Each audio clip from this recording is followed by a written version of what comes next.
અરવલ્લી જિલ્લા પંચાયતની અંદર સફાઈ કામદારો આજે 14 દિવસથી હડતાલ ઉપર છે।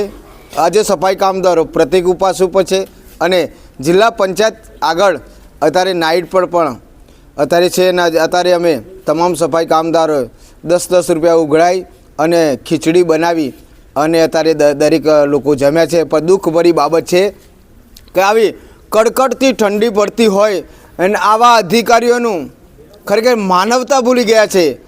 લઘુત્તમ વેતન આપવું ના આપવું, અધિકાર આપવો ના આપવો એ તો એક બાજુની વાત છે, પણ જે માનવતા, જે દયા છે, પ્રેમ છે એ ખરેખર પરવાઈ રહી છે। આજે એવું લાગી રહ્યું છે કે આ કડકડતી ઠંડીની અંદર સફાઈ કામદારો બહાર છે અને આ બિલ્ડિંગને બે બાજુ તારા મારી દેવામાં આવે છે। દુઃખ જ ભરી બાબત છે કે ખરેખર માનવતા પર પરવાઈ રહી છે।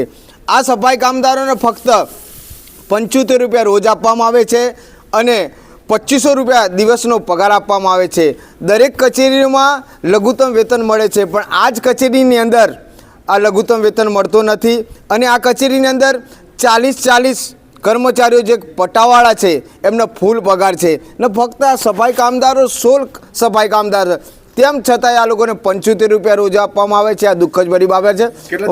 કલેક્ટર સાહેબશ્રીને રજૂઆત કરવામાં આવી છે, ડીડીઓ સાહેબને, પણ ખરેખર આ તંત્ર ઘોર નિંદ્રામાં છે।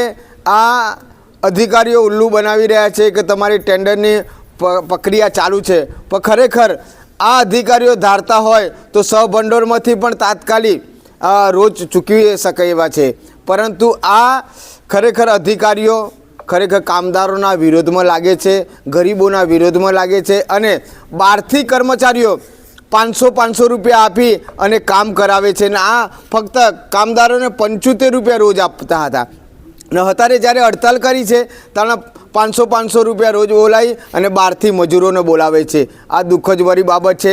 તો તંત્રને અમે વિનંતી કરીએ છીએ કે જેમ તમે જે પટાવાળાને, વોચમેનને જે પગાર આપો છો તો આ કામદાર ખરેખર ગંદુ કામ કરતો હોય, ગટર સાફ કરતો હોય, સંડાસ સાફ કરતો હોય, તમે પોતાના ઘેર સંડાસ સાફ કરવો હોય તો એ કેવી તકલીફ પડે છે, તો આ દરેક જે મળમૂત્રનું સાફ કરતો હોય આ સફાઈ કામદાર અને સરકાર શ્રી અને WHOની ગાઈડલાઈન છે કે વધુમાં વધુ આ સફાઈ કામદારો ગંદુ કામ કરવાથી મોત થાય છે, તેમ છતાંય આ તંત્રની આંખ ખુલતી નથી અને આ સફાઈ કામદારોને એક લઘુત્તમ વેતન આપવામાં નથી આવતું। પ્રતિક ઉપવાસ ક્યાં સુધી ચાલુ રહેવાના?